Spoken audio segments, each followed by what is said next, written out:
Donc, bonjour, messieurs et dames.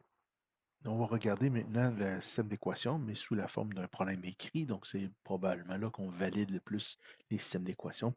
Donc, comment est-ce que je fais ça? Il y a au niveau de la résolution d'équations, donc d'équations, OK, il y a toujours, c'est ici de résolution d'équations, on parle évidemment d'un système d'équations. Donc, on va se prendre des étapes, puis on va les suivre systématiquement. C'est ce qui va nous permettre de faire la meilleure résolution. Donc, il y a un certain nombre d'étapes qu'on va faire. La première étape, on a un problème écrit, donc c'est bien lire le problème, bien comprendre le problème. La deuxième étape, ça va être tout simplement de poser les variables, bien identifier nos variables, notre x, notre y, pour s'assurer de comprendre bien le problème. Troisième étape, ça va être de traduire le problème ou la situation en équation ou en système d'équation.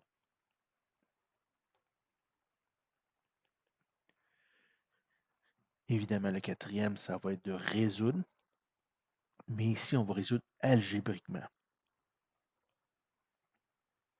le système d'équation. Cinquième, ça va être de donner la réponse.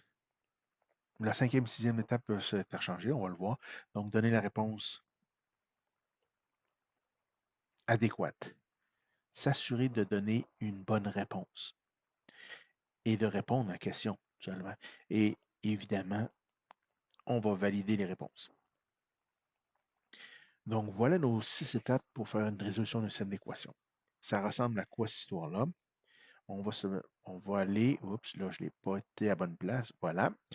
Donc, si je vous donne un problème écrit de ce type-là, dans une réserve phonique, donc première étape, c'est bien lire, dans une réserve phonique, abrite initialement donc 80 ours, 12 renards.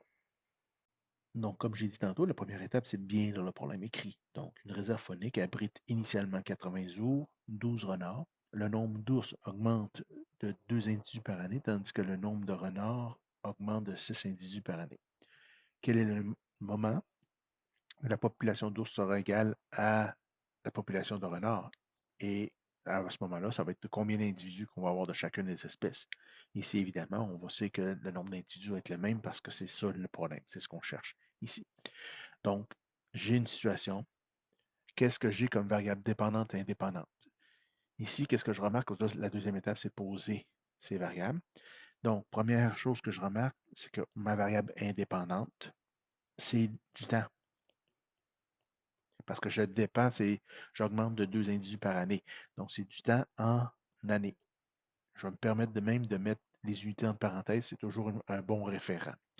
Et ensuite, qu'est-ce que j'ai? J'ai deux situations là. J'ai les ours et j'ai les renards. Donc, Y, je sais que c'est un système d'équations. Donc, je vais avoir deux équations. Donc, j'ai Y1 qui va être ici le nombre total d'ours.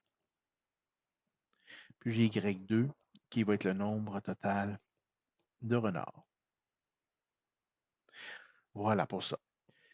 Trouvons maintenant notre système d'équations. Je vais changer de couleur. Voilà. Donc, Y1, c'est mon nombre d'ours. Bon, comment je fais? Les ours, j'en ai 80 et ils augmentent de 2 individus par année. Donc, je sais que j'en ai 80 en bout de ligne, en, en premier, en commençant. Donc, puis j'en rajoute 2 à chaque année. Donc, première année, au temps 0, j'ai 80. Un an après, j'en ai 82, 84, ainsi de suite. Donc, j'ai 2 ajouts par année. Donc, 2x plus 80. Et puis, si je regarde le nombre de renards, il y en a initialement 12 renards. Donc, initialement, la valeur initiale, entre guillemets, c'est 12. Et j'en rajoute 6 par année. Donc, 6 fois le nombre d'années, tout simplement. Donc, voilà ici mon système d'équation comme tel. Il me resterait donc ici à résoudre le tout. Donc, pour résoudre ça, je vais changer de couleur, je vais poser Y1 est égal à Y2, donc 2x plus 80 est égal à 6x plus 12. J'envoie les x d'un bord, les y de l'autre bord, donc les x d'un bord, le reste l'autre bord. Donc, j'ai 2x ici. Le 6x, je l'envoie l'autre bord, devient moins 6x, est égal à 12. Et le plus 80, je l'envoie l'autre bord, devient moins 80. Donc, ça donne donc moins 4x est égal à moins 68. Voilà. Donc, ça veut dire que x, je divise les deux barres par moins 4, ça va me donner 17. Ici, c'est des années. Donc, ça prend 17 ans au niveau d'interprétation. Ça va prendre 17 ans avant que le nombre de renards et le nombre d'ours soient le même. Maintenant, comment est-ce que je fais pour trouver ça? J'ai des nombres d'années. J'ai pris le temps d'écrire ici les unités. Comment je vais faire maintenant pour trouver mon nombre d'ours et de renards? Tout simplement, je vais prendre une des deux équations que je connais. Donc, mettons y2 est égal à 6x plus 12. Et je vais remplacer le nombre d'années. Je veux savoir dans 17 ans combien je vais en avoir. Donc, 6 fois 17 plus 12. 6 fois 17, c'est 102 plus 12. Donc, ça va me donner 114. Ici, Y2, c'était le nombre de renards. Donc, ça, c'est le nombre de renards.